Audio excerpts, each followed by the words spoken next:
kasih sudah klik video ini. Tapi jangan lupa guys, klik tombol subscribe, karena subscribe itu gratis. Assalamualaikum warahmatullahi wabarakatuh. Selamat siang teman-teman semua dimanapun kalian berada. Balik lagi bersama channel saya Siples Tutor, membahas tentang seputar kerusakan dan perbaikan sepeda motor. Terima kasih untuk teman-teman yang sudah subscriber channel ini. Karena dukungan kalian, saya bisa lebih bersemangat lagi untuk membuat konten YouTube saya. Untuk yang baru nonton, jika kalian suka dengan video ini, jangan lupa dukungannya ya teman-teman. Subscribe sebanyak-banyaknya, nyalakan tanda loncengnya biar teman-teman semua tahu video terbaru saya. Jadi di video kali ini saya akan membahas tentang Soul GT 125. Jadi motor ini kondisinya sudah kekeringan oli ya teman-teman. Jadi sebelum kekeringan oli itu, si pemilik motor sempat bilang sama saya bahwasanya motor ini kasar ya teman-teman. Selalu dipakai dalam keadaan kasar, akhirnya lama-kelamaan oli kekeringan. Saya tidak tahu juga ya teman-teman, mungkin ganti olinya sering telat atau gimana. Jadi di sini saya akan mengganti blok dan pistonnya, plus untuk memperbaiki yang motornya sebelumnya kasar bunyinya ya teman-teman. Dan juga untuk pemula ingin tahu cara mengganti blok motor ini dan membuat suara motor ini jadi halus lagi, jangan lupa simak videonya ya teman-teman sampai habis biar teman-teman pemula bisa tahu dan mengerti. Oke, seperti biasa sebelum saya untuk membuka motor ini atau mesinnya, akan coba engkol dulu apakah dia memang kekeringan oli atau gimana.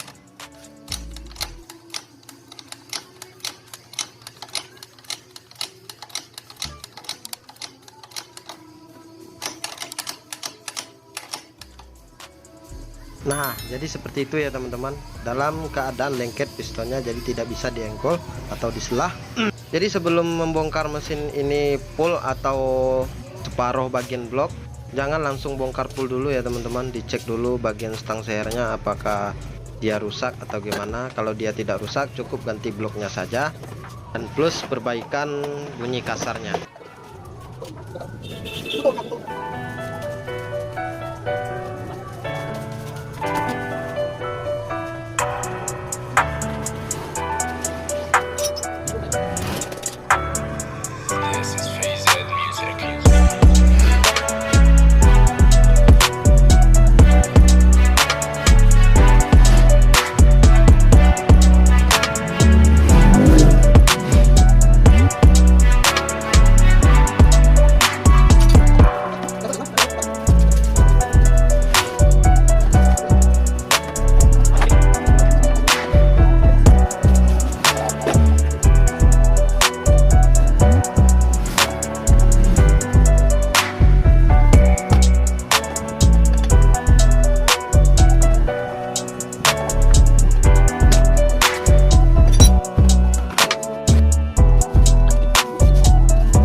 Oke, untuk posisi pembukaan bloknya sangat susah sekali ya teman-teman, karena dia pistonnya itu sudah lengket ke keringan oli, otomatis dia akan lengket pada boring bloknya.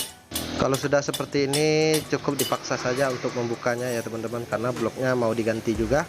Setelah kelihatan posisi pistonnya, jangan lupa cek stang sehernya ya teman-teman. Cara pengeceknya gampang sekali, cukup cek saja pin pistonnya. Kalau dia tidak lengket berarti stang sehernya masih bagus ya teman-teman, perlu ganti stang seher.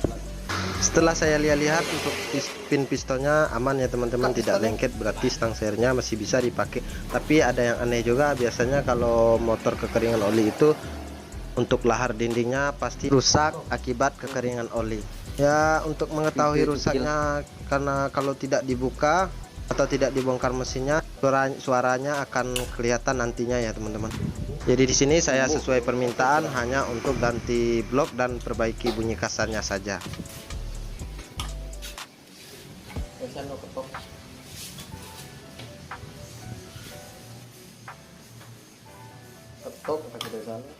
Untuk cara membuka pin pistonnya, ditahan dulu ya teman-teman di baliknya seperti saya lakukan ini, supaya stang sehernya tidak goyang nantinya kalau dipukul bagian pinnya.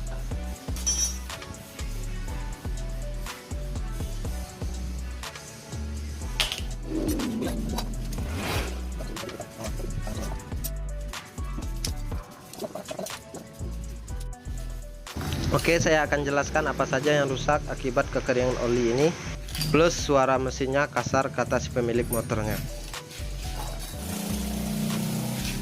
Jadi di sini untuk pin pistonnya tidak lecet ya teman-teman, masih mulus. Biasanya kebanyakan motor kalau kekeringan oli itu pin pistonnya lengket pada stang sehernya.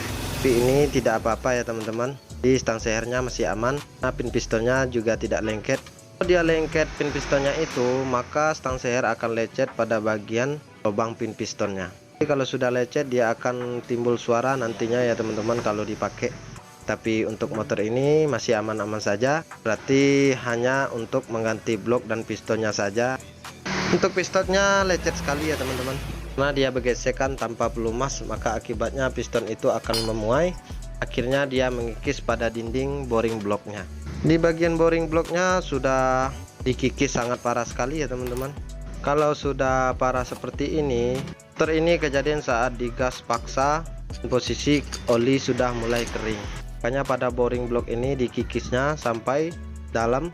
Jadi untuk blok motor Soul GT ini tidak bisa dikorter ataupun dilemer ya teman-teman, karena bahan boringnya itu alma atau alma coran. Jadi kalau dikorter tidak sempurna mulusnya nantinya ya teman-teman. Lebih baik, langkah baiknya diganti saja bloknya biar hasilnya lebih aman. Oke, untuk penyakit awal kekeringan olinya sudah ketahuan ya teman-teman, itu blok sama piston harus diganti. Setelah itu saya lanjut untuk pengecekan suara mesinnya yang kasar tadi ya teman-teman, kata sebelumnya, yaitu kita akan langsung saja cek pada headnya atau dieselnya, apa sajakah yang rusak yang membuat suara mesin ini jadi kasar. Oke, sekilas kita lihat pada dieselnya ini atau headnya ini aman-aman saja ya teman-teman. Ya mungkin tidak ketahuan lecetnya karena kerak olinya sudah sangat tebal sekali ya teman-teman. Sebelum penyekiran klep, kita bersihkan dulu pada bagian tapak lubang payung klepnya ini karena sudah kotor sekali ya teman-teman. Dan juga saya akan langsung cek apa saja yang rusak pada headnya ini. Baiknya saya buka saja satu persatu. Sedikit saya bercerita untuk teman-teman semua, apalagi teman pemula ya teman-teman. Untuk motor Soul GT ini dia sangat sensitif sekali ya teman-teman, bagian dieselnya atau headnya ini. Salah pasang atau salah setel saja dia akan berisik bunyinya nantinya ya teman-teman. Berarti saran saya harap ketelitian dan pemasangannya yang pas pada tempat dan alurnya.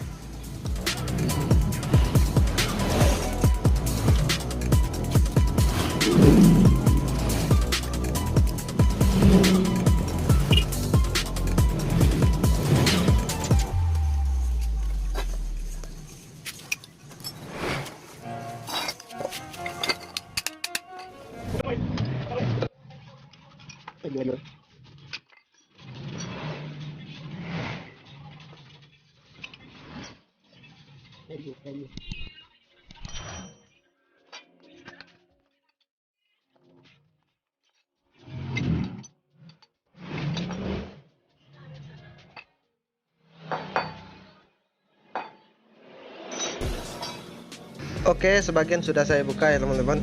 Ternyata ada yang luka untuk alat pada dieselnya ini, tauhidnya ini, yang menimbulkan suara berisik pada motor ini.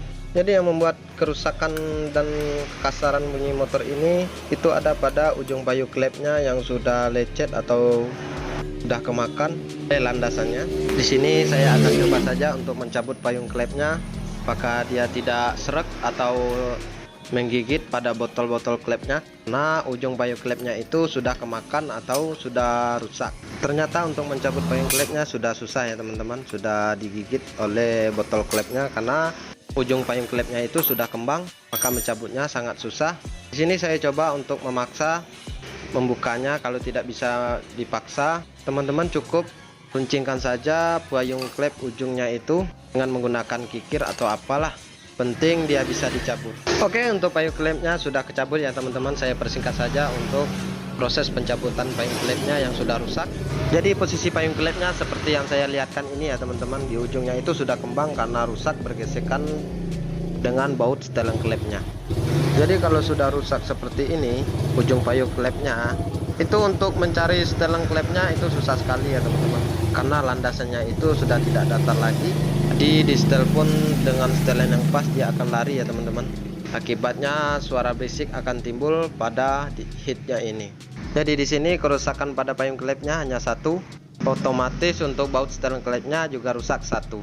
Untuk langkah baiknya saya akan ganti saja payung klepnya. Jadi payung klepnya ini tidak bisa ditukar satu-satu ya teman-teman, kalau untuk produk barang biasa. Nah, di sini saya memakai barang biasa saja, otomatis saya akan ganti keduanya untuk payung klep ini, in dan X nya. Jadi untuk kerusakan lainnya tidak ada lagi ya teman-teman. Jadi pengaruh bunyi kasarnya itu ada pada payung klepnya, yang setelan klepnya itu tidak pas atau sering lari, maka akibatnya suara klep akan berisik. Setelah itu saya akan cek pada noken asnya atau as klepnya, apakah ada yang lecet atau laharnya yang sudah rusak atau gimana.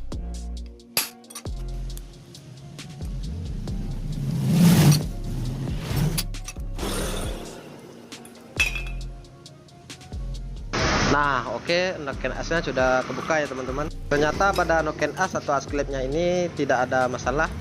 Untuk bagian landasan untuk klepnya aman dan laharnya juga aman. Jadi untuk noken as Solgiti ini dia jarang sekali rusak ya teman-teman untuk landasan pada pelatuk klepnya. Nah, pelatuk klepnya ini sudah modern ya, atau udah produk terbaru. Produk terbarunya pelatuknya itu menggunakan lahar untuk landasannya. Jadi setelah itu saya akan lanjut untuk membersihkan headnya atau dieselnya ini biar lebih bersih sedikit, dan juga untuk melakukan pensekiran klep jadi lebih enteng atau lebih cepat. Oke, untuk barang-barangnya sudah saya beli ya teman-teman, atau spare partnya sudah saya beli. Sini untuk blok dan pistonnya saya menggunakan barang original. Untuk payung klepnya saya menggunakan produk dari NPP saja, yaitu barang menengah. Dan top setnya saya menggunakan barang biasa juga, penting tahan dan awet. Untuk baut setelan klepnya saya menggunakan barang biasa juga ya teman-teman, yaitu saya memakai produk dari Mio. Kalau untuk baut setelan klep Mio itu bisa dibuka dalam posisi diesel tidak dibuka ya teman-teman. Kalau untuk bawaannya itu harus dibuka dulu pelatuknya, baru bisa dikeluarkan baut setelan klepnya. Dan juga untuk headnya sudah saya bersihkan juga ya teman-teman. Ya, bersihnya seperti ini, lumayan lah untuk kebersihannya.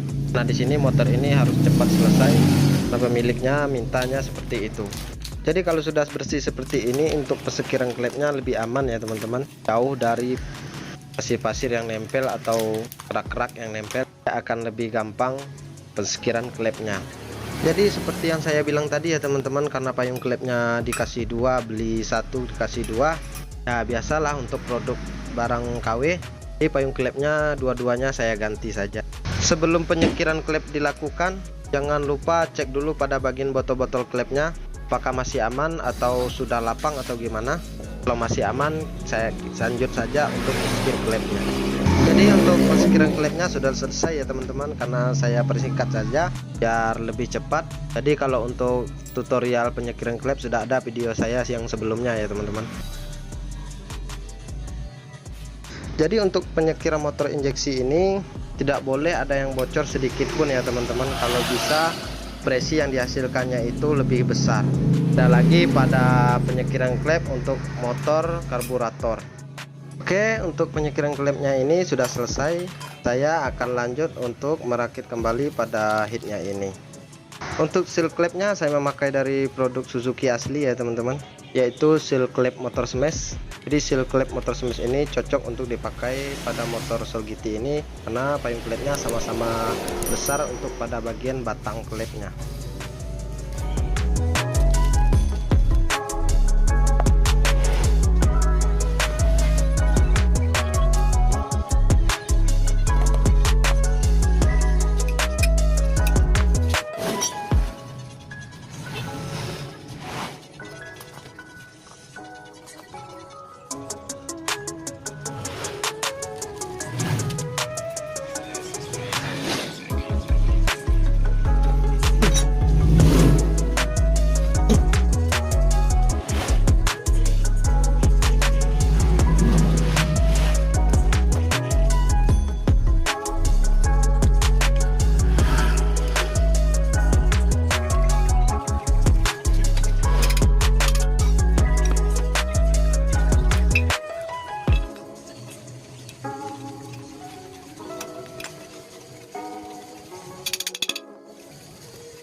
Oke, untuk pemasangan pelatuknya jangan sampai ikut tukar ya teman-teman. Saya tak intinya untuk mengingatkan pada teman-teman semua, pelatuk klep yang model ini itu jangan sampai ketukar ya teman-teman, karena efeknya akan besar pengaruhnya. Dan lagi untuk model pelatuk klep yang model terlama itu ketukar pun pasangannya tetap efeknya tetap ya normal ya teman-teman. Sebelum pemasangan pelatuknya saya akan pasang langsung untuk pada bagian baut setelan klepnya.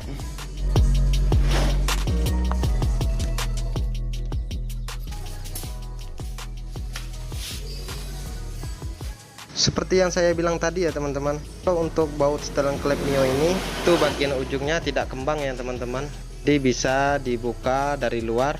Kalau untuk bawaan Soul GT ini dia kembang ujungnya, jadi tidak bisa dikeluarkan saat posisi pelatuk terpasang pada headnya. Jadi itu bedanya ya teman-teman. Ini saya memasang punya Mio supaya lebih gampang kalau seandainya ada kerusakan pada setelan baut klepnya. Untuk efek yang terjadi tidak ada ya teman-teman, sama-sama normal saja kalau dipakai, cuman bedanya itu saja. Nah, seperti yang saya lakukan ini itu memasukkan baut setelan klepnya bisa dari atas ya teman-teman. Beda sama bawaannya, itu tidak bisa dari atas, itu melalui bawah untuk pemasangannya. Jadi kenapa saya memakai baut setelan klep punya Mio? Tujuannya supaya gampang pada kerusakannya nanti untuk membukanya. Bawaannya sih agak ribet, terlalu banyak kerjaan. Otomatis kalau untuk bawahnya harus dibuka dulu headnya dan buka juga pada pelatuknya, baru bisa dikeluarkan untuk setel baut klepnya ini. Itu kalau baut setel klep bawaannya. Mamang nggak belajar.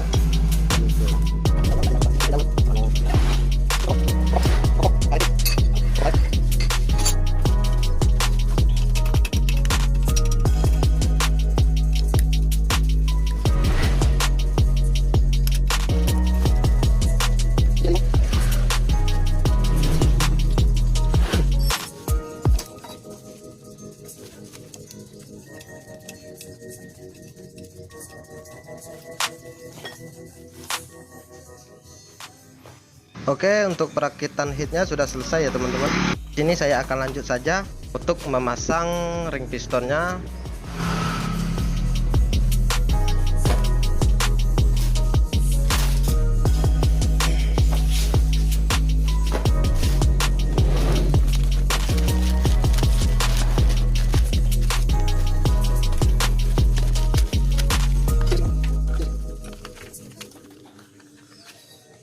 Jadi kalau untuk piston baru dan blok baru ini itu lemberannya atau korternya itu memang lapang ya teman-teman.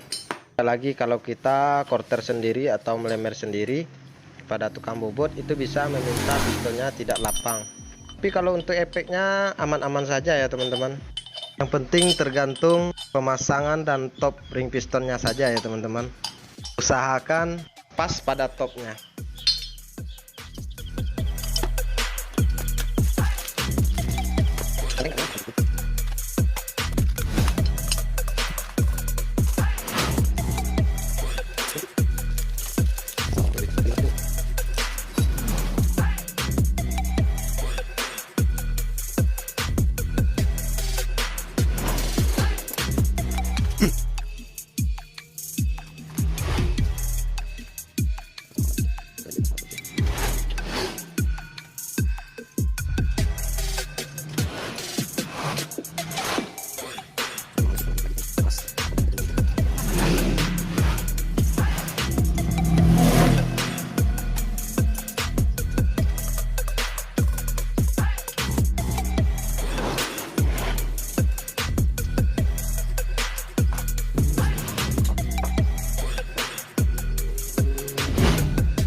Oke,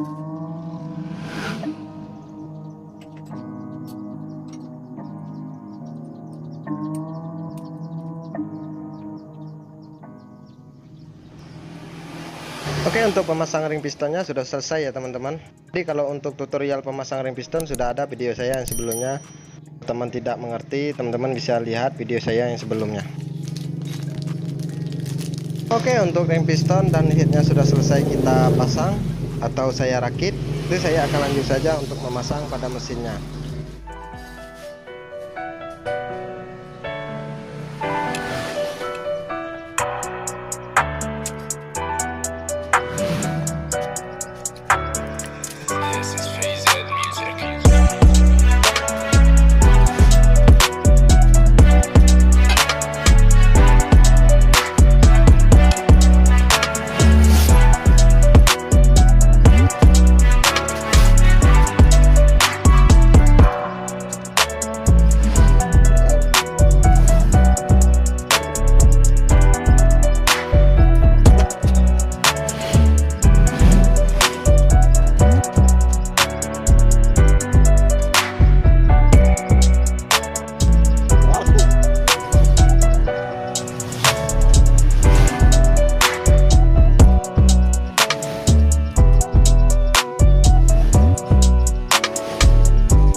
Oke, untuk perakitan semuanya sudah selesai ya teman-teman.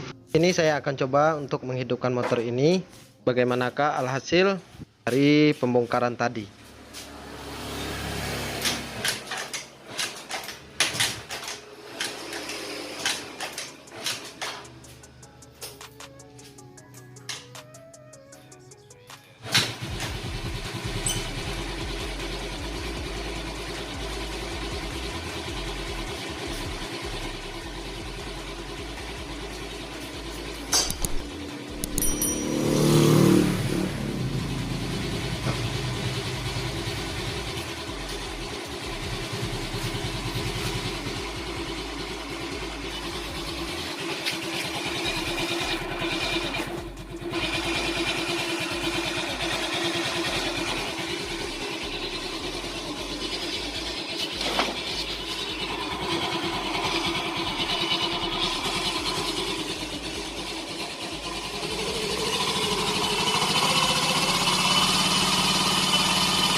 Nah, jadi seperti itu alhasilnya ya teman-teman. Oke, di sini masih ada yang bunyi, itu di sumber masalah bunyinya itu ada pada lahar dindingnya ya teman-teman. Nah, lahar dindingnya tidak ditukar. Jadi begitulah untuk bunyinya. Untuk bunyinya tidak begitu ngaruh banget ya teman-teman. Cuman agak menangis sedikit, tapi tidak masalah. Oke, sampai di sini untuk video kali ini ya teman-teman. Mudah-mudahan bermanfaat untuk teman-teman semua, khususnya untuk pemula, biar pengalaman ini bisa bertambah untuk teman-teman pemula. Dan juga saya sangat berterima kasih untuk yang menyaksikan video ini. Jangan lupa dukungannya, subscribe sebanyak-banyaknya, dan nyalakan tanda loncengnya biar teman-teman semua tahu video terbaru saya. Oke, terima kasih.